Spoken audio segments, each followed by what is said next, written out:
My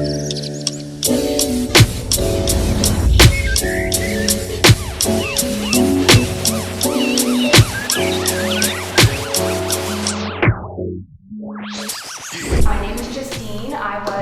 Is a celebrity stylist. I worked with Imagine Dragons. I did a feature on Real World. Yeah, so I've done a lot of makeup. I've been an artist for over 13 years, since I was 18 years old. I started with MAC Cosmetics. So I have a lot of experience just with doing makeup very quickly. But I wanted to teach you guys and showcase blending, and I wanted to showcase shadow application the right way for the right eye shape. So that's why I have all the printouts on the tables for you guys, just so you can kind of see that you probably are doing eyeshadow the correct way, you're just not doing it probably for your eye shape.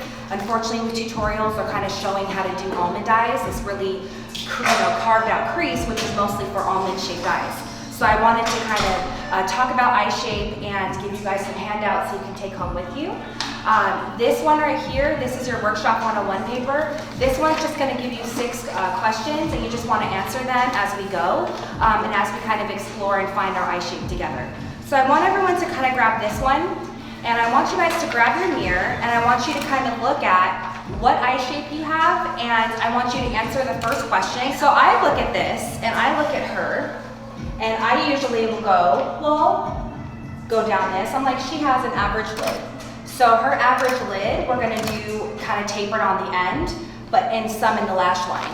But for this young lady right here, we would come all the way down here. For her eye shape, she's gonna go farther up over her lid and farther up over in the crease. So when you're seeing all these makeup tutorials and they're kind of telling you to do what's mostly this type of application, which is for a close set eye, I think that's where the disconnect is coming from the makeup.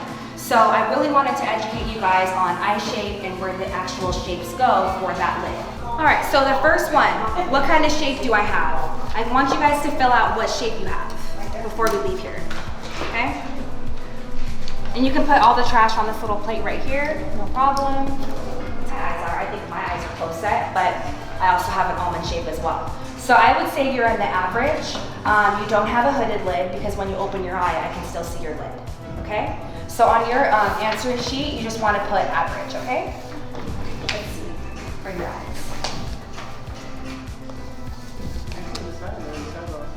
I would say yours are a little more wide set. They're not average just because they do have a little space. So definitely let's do wide set, which you're just gonna really concentrate your eyes shadow at the end and not very much on the lid. Okay? So I'm gonna get you some eye primer and a blending brush as well so we can do that too. Primer is such an important step just because primer is what locks in the shadow. So when you're doing all these detailed shapes, you really need that primer there to make it stick. So I want everyone to grab their mirrors, and I want everyone to apply their primer first. You're gonna have to cover this portion right here with the translucent powder, because if you go in and your shadow is gonna stick to that area. So my rule of thumb is I always do primer, and then I'll do a translucent powder just through here, okay? So I tell a lot of people, it's not really you that's doing anything wrong, it's probably just the technique, which we can kind of work on together. I don't see it at all. Yeah, that's perfect. So I don't know what is what and what's what. Exactly. Got it. Perfect. Okay, let me get you guys on a plate. I'm gonna sprinkle some of this translucent powder onto your plates. That way you can lock in just above the lid, not the crease. And you just want to lightly put it, and you just, however you blend your primer is how your eyeshadow is going to come out. So if your primer is not blended very evenly, your eyeshadow will not come out. Perfect, you got this. And then did you sprinkle your powder on top? No. Awesome. Oh, let me get you your little blending brush. There you go. How are you doing? Good? Good. Awesome. Very good. So a pro trick that I learned from watching other people just behind the scenes and just watching people, eyeshadows are like oil and water. If you try to mix 2 shimmers together, they're not really gonna mix, it's gonna make it muddy. So if you're trying to do a really nice blend, you wanna do like a shimmer here, a matte in the middle, and like something shimmery in the crease, or vice versa. If you put 2 shimmers next to each other, they become muddy and they're not equal and they don't give you the pop. For your tone, I would do either this one or this one. For your eyeshadow, exactly. This is a primer. So you can do either this one all over or this one. But like I said, if you, yeah, go ahead. No, go on, I'm sorry. If you do something that, like, you know how they have this color? I would do this as your main color. This or, one, right? Yeah, for your white set, sorry. And then do this as this. Yeah, so you could put, yeah, you could, whatever's lighter or darker, like if you want to do this on the outer and this in the inner, you can to kind of play around with it. Okay. But just separate your textures, okay? So now you want to kind of go in with your darker color. Let's see, we said you have the average eye. So you can even go a little bit in with the darker color and then come back out at your face, okay? So definitely I wanted this class to be interactive for you guys so you could do shadow that was for your eye shape. Perfect. Perfect. Okay, so number 3, what brush do I use for shadow? And I kind of threw that question in just to kind of throw you guys off because there are 2 different brushes that you use for shadows. There's so many brushes that you use for blending. But I always love a nice lid brush. So you're gonna apply color with something flat like this. And then this is gonna be just for blending. So of course if you try to do this and put this on your lid, it's not gonna work. Okay. And then you want just a regular, do you have a brush like that? Perfect, yes. And that could be for smudging too, you know, for different parts of the eye. All blending brushes are different, even though they do look the same, they are different. If they're short and small and short, they're tapered, that's more for like a very detailed blend. If you want something fluffy like this, it's gonna kind of be hard to blend out a hard line with something like this. You would need something a little bit shorter, like even like the one you have. So all blending brushes are not equal, they all do different things. So what color did you go on the lid? Okay, so I always like to do rule of thumb. I always do light, medium, dark. You kind of want to, unless you're really trying to do a really smoky eye or something that's very like bright, I always try to do lighter towards the inner because your eye is going to be attracted to light. So even for you, if you were able to sprinkle just a little bit of sparkle like in here, that would make your eye just a little bit on the lid. You don't have to go too dark, too deep in, but you want to have a little sparkle. So I would like, if this was me doing your eyes, I would do like something like this. Since you already did a matte in your crease, you want to kind of have that superstar color, that shimmer to be on the lid.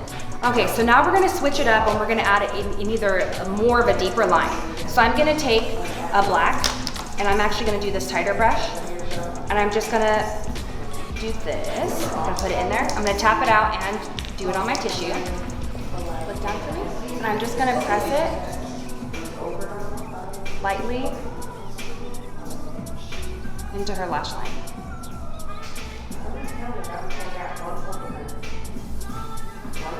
Here and then here, okay? Do you see this rolling motion that I'm doing? And we're gonna lift the lash just like this, and we're just gonna coat the lash. What I see with a lot of my clients and students is that we put on so much mascara before we put the lash on, and it can't marry. It can't marry into that lash because the mascara is way too much. So you really just want to coat your lashes very lightly and then put your lash on. There you go, doll. There you go, darling. Back here. Thank you. Okay, and then what's also very important too is the type of lash that you're choosing. So there's this trend going on with like 4D, 5D lashes, and they're super big and super huge, and that type of lash cannot work for everybody. On my type of lid, I could get away with something like that. On her type of lid, she could get away with that.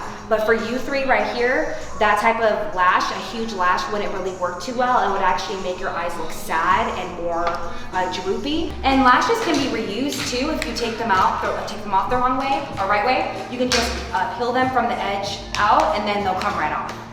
Okay? Yep, just like that. So you're just gonna grab them just like this, and then you're just gonna very softly pull them from their little area, okay? Another pro trick that I like to tell people, if you take your makeup brush and you wrap your lash over this, it will actually give you a nice little round shape so it fits on your eye better. But sometimes they come already just like that, but it's just an extra step. I'll like test it on my eye, and if it's not like bendy enough, I'll just go around the brush handle, and then it will sit for a second, and then it will actually be round, so it will fit right on your eye. So I'm gonna show you guys how I measure it on her, and then I'm gonna kind of watch you guys measure it on yourself, okay? So I'm gonna take it just like this, and I'm gonna set it on her lash, And I'm gonna see how much actually hangs off.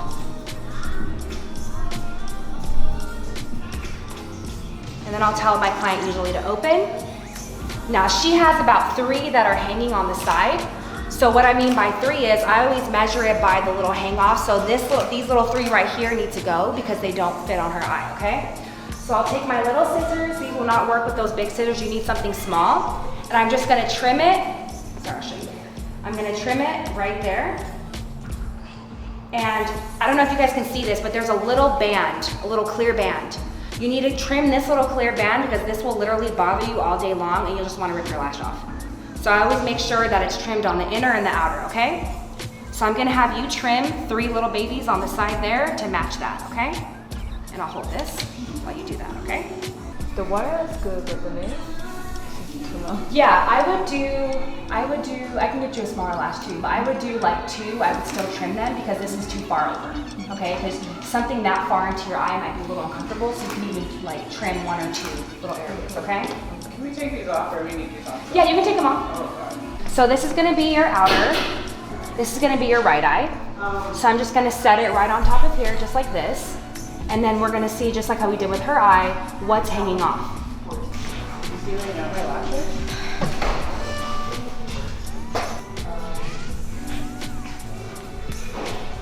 And that's where the other technique I'm gonna teach you guys on the other eye is important, because you see how I'm wiping the glue away?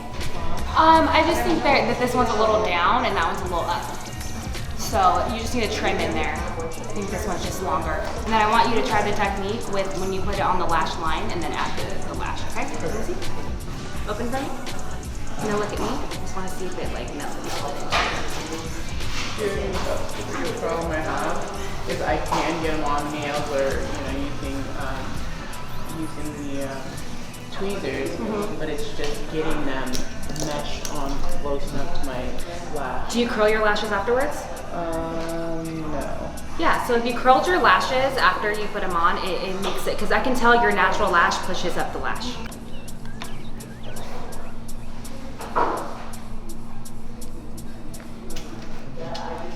So I'm gonna have you Start with inner, start with outer. Inner. You see that? I didn't even feel you put it on. I'm telling you, it's gonna be so much easier. I'm gonna have you put the outer one on. Okay. And I do want to have a special thank you to Jazzy Chick Boutique because she did host our class for us. We're having another class in July. It's going to be contouring. This class is going to be a little bit longer just because we're going to be contouring the face with cream and powder. And then we're going to be doing brows, and I call them Instagram brows. So that really contoured brow that's with concealer, that's what we're going to be going over in July. But definitely, like, thank you to our beautiful owner back here. Thank you.